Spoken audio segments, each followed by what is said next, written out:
Hello and welcome to this edition of FYI Weekly, your official source for City of Greensboro news and information. The Water Resources Department has shut down the Townsend Water Treatment Plant to conduct necessary equipment upgrades. The work includes much-needed electrical and mechanical improvements. As a result, the plant will be offline intermittently until the work is completed. Christine Williams, Assistant Director of Water Resources, said these upgrades are essential for the utility. This project provides additional backup systems to ensure continual access to clean water.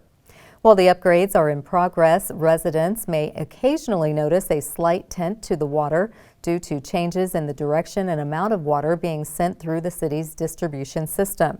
This is normal and does not pose a health issue.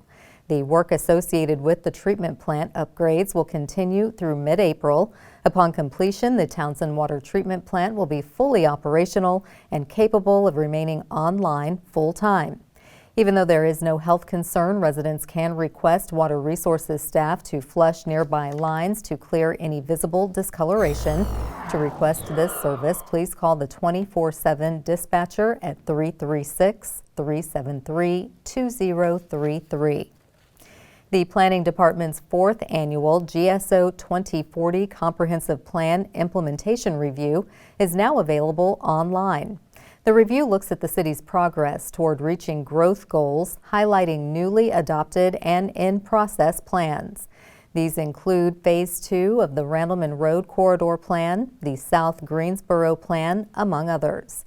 Through extensive public outreach, the city aims to improve the safety, mobility, and overall well-being of these areas through these plans.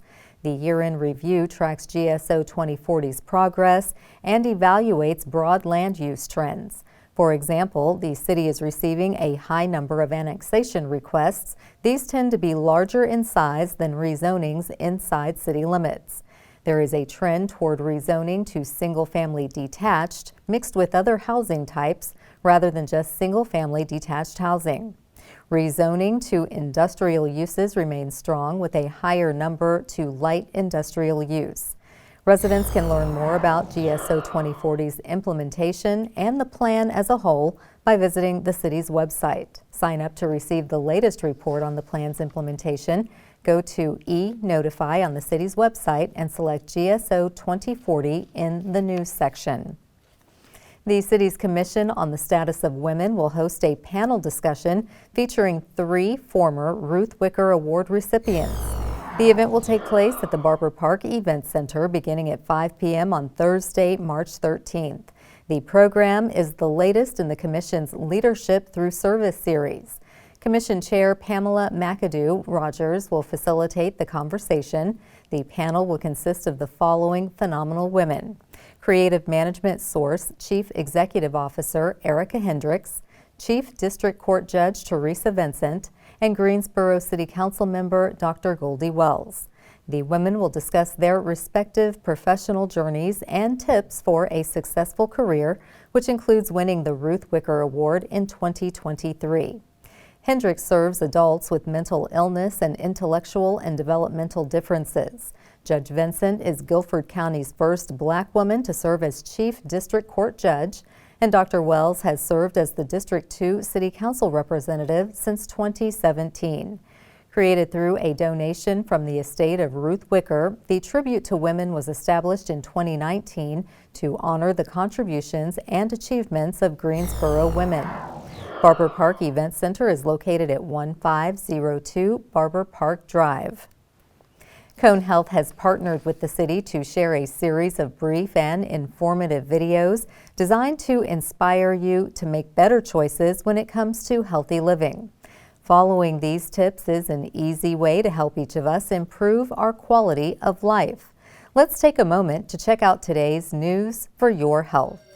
Hi, my name is Dr. Soldatova. I'm Dr. Joshua Parker. We are talking about wearables such as smartwatches and how they can benefit your health. There's a lot of options out there that are all appropriate. Any wearable has a certain set of features that can be useful for screening and monitoring. The watches are generally focused on that, tracking heart rate specifically. You can gain some insight into your heart rate, fitness level, and sleep patterns, which can be helpful just for overall health monitoring. I think these devices are great supplements to getting traditional care, and I do think they give patients some level of control over their care or feeling more involved in their care. When it comes to sophisticated tracking of health data, smartwatches like Apple Watch is probably on the top of the list. So if your goal is to gain more information about your heart rate, oxygen levels when you sleep, sleeping patterns, that's probably the best one to buy. We're able to have our patients send us that information. Now we can get data throughout the year in different settings, and that can be very valuable for us in terms of coming up with treatment plans. Keeping in mind that it's only a screening tool and not a diagnostic gadget. On your Apple Watch, it shows that you had an episode of atrial fibrillation, and I look at it and it's real, then we can start treatment effective immediately. So definitely look at multiple products available for sale and decide which one best fits you. It's not always the most expensive one. AI technology takes recycling to new heights, and history will come to life at Country Park for the reenactment of the Revolutionary War. We'll have those stories and more news coming up after the break. Stay with us.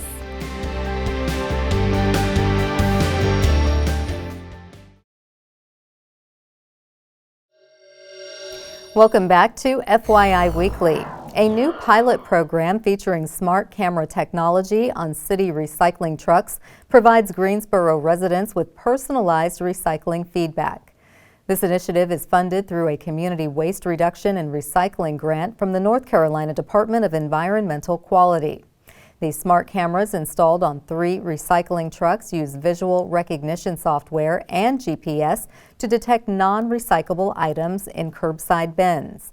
As recycling is collected, the cameras scan for contaminants such as plastic bags, garbage, yard waste, or styrofoam.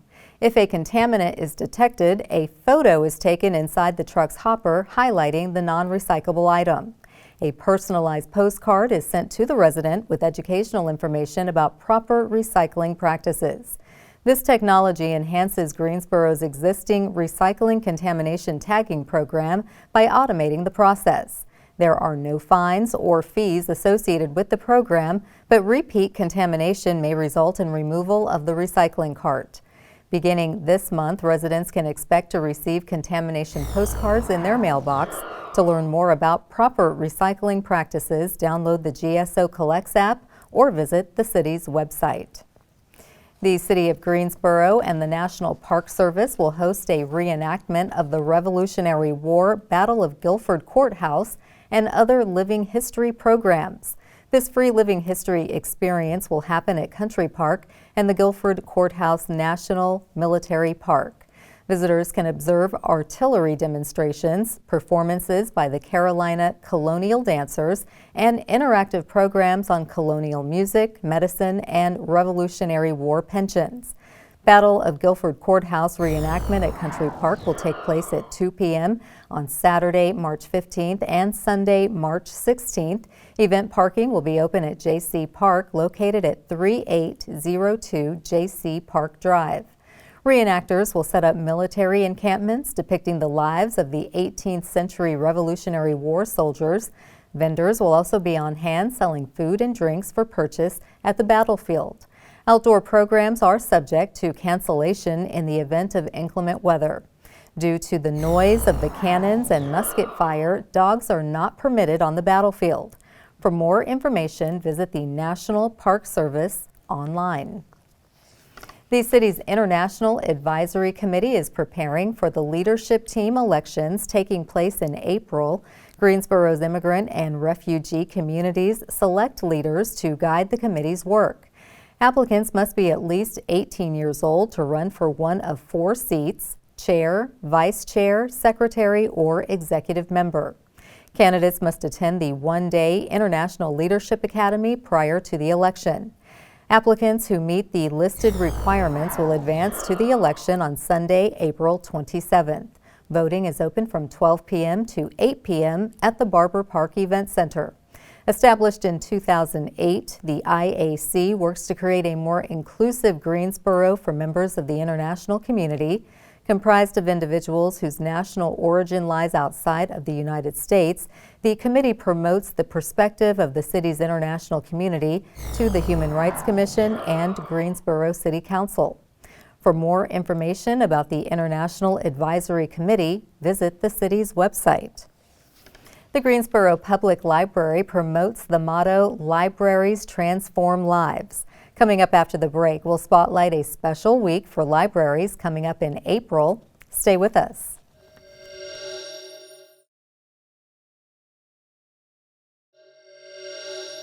Welcome back to FYI Weekly.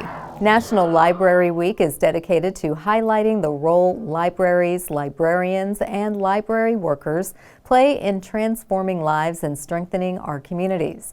Joining me now to talk about National Library Week is Beth Sheffield. She is the Adults Program Coordinator with the Greensboro Public Library. Hello, Beth. Welcome back. Thank you. It's always good to see you because I know you come with lots of programs and activities. So tell us, when is National Library Week kicking off? So National Library Week is the 6th through the 12th, and we have activities planned almost every day and at every location this year. Okay, and that's in April? In April, yes. Okay, so that gives people plenty of time to start looking at the calendar. Tell us some activities that you have happening. We are really excited. So on Monday, April 7th, we have the author of Lula Dean's Little Free Library, Kirsten Miller. Kirsten is a North Carolina native. She now lives in Brooklyn, New York. It was a best-selling book. She's a best-selling author. She'll be at Central Library at 7 o'clock. Okay, well, I know folks will be excited. They want to get a seat, so get there early. Yes. Now, any of the programs you have, is there a fee associated with that? Our programs are all free.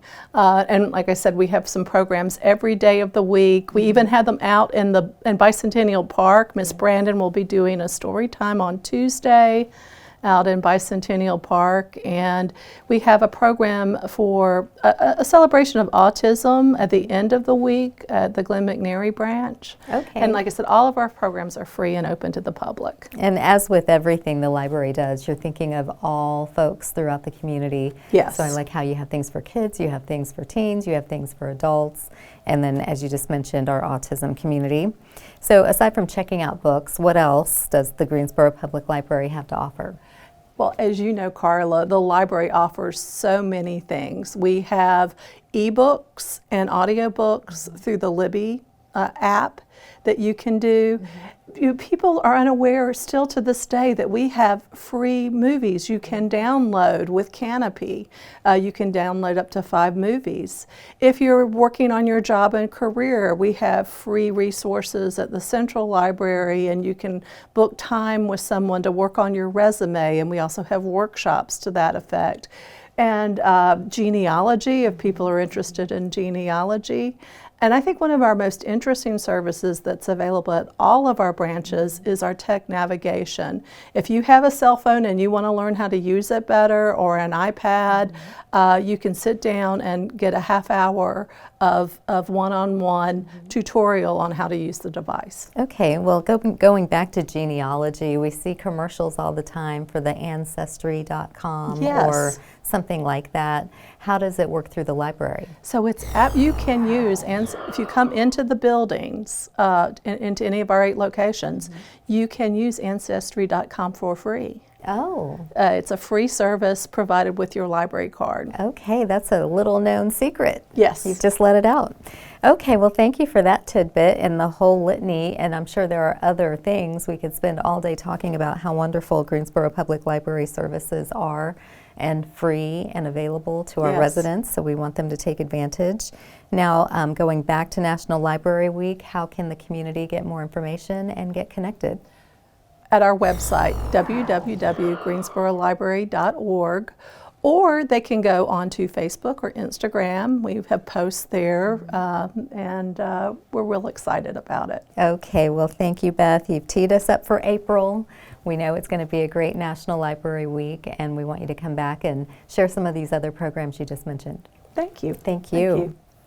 Stay tuned for some interesting and useful information about Greensboro as we tell you something about the city.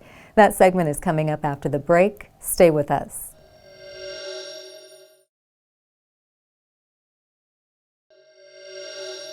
Welcome back to FYI Weekly.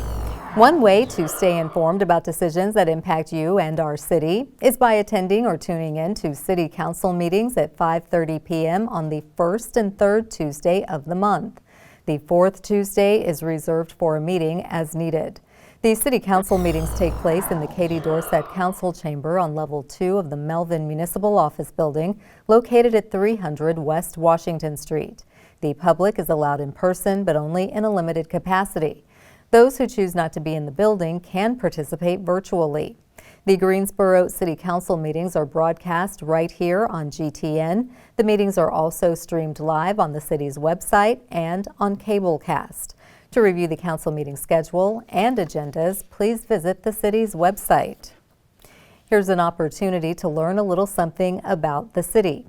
Creative Greensboro is accepting applications for the Arts and Municipal Spaces program. The application deadline is Friday, March 14th. This new initiative is designed to exhibit the work of local artists in the public corridors of municipal buildings. Initially, the art will be displayed in the Melvin Municipal Office Building located in downtown Greensboro.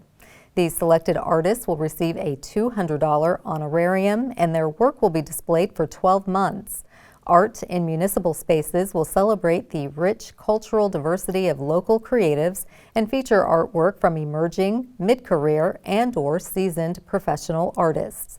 Independent artists and creative entrepreneurs who reside in Guilford County are invited to submit up to 4 pieces that illustrate the positive influence of the arts within our community.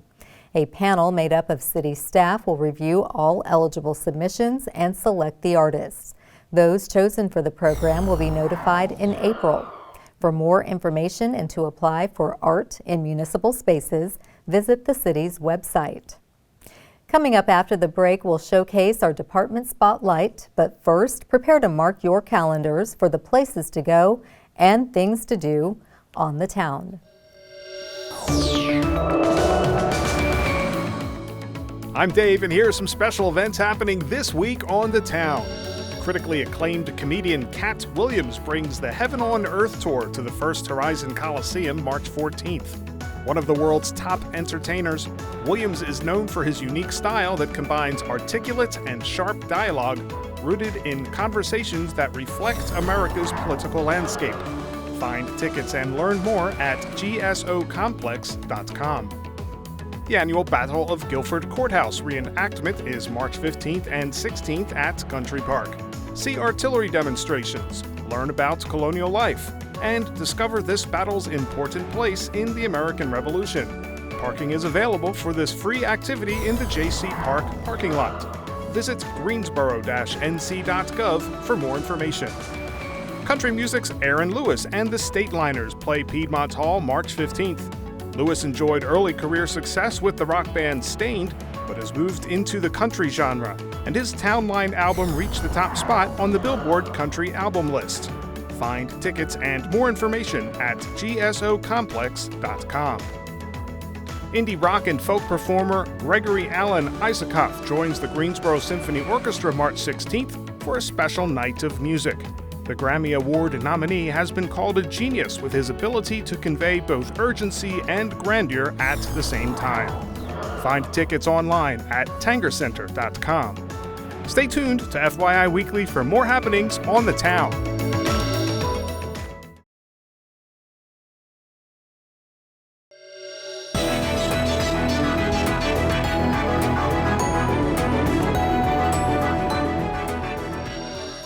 Welcome back. The City of Greensboro has more than 20 departments and several divisions committed to serving you, our residents, and visitors. Let's go behind the scenes in our department spotlight. Greensboro Beautiful, a nonprofit organization dedicated to enhancing and preserving Greensboro's natural beauty, has relocated its administrative offices. The nonprofit is now located within the office suite of the Greensboro Parks and Recreation Department at 301 South Green Street. Amanda Garner, Greensboro Beautiful's executive director, said, "We are excited about this transition and the opportunities it provides to work more closely with the Parks and Recreation Department. This move will enhance our ability to engage the community, coordinate volunteer initiatives, and continue our mission of keeping the green in Greensboro." Greensboro Beautiful remains committed to its vision of creating a greener, more vibrant city through public gardens, tree planting initiatives, and ongoing beautification efforts. The organization can be reached at 336-574-3574. For more information, visit Greensboro Beautiful online. Coming up after the break is our Way to Go GSO shout out. Stay with us.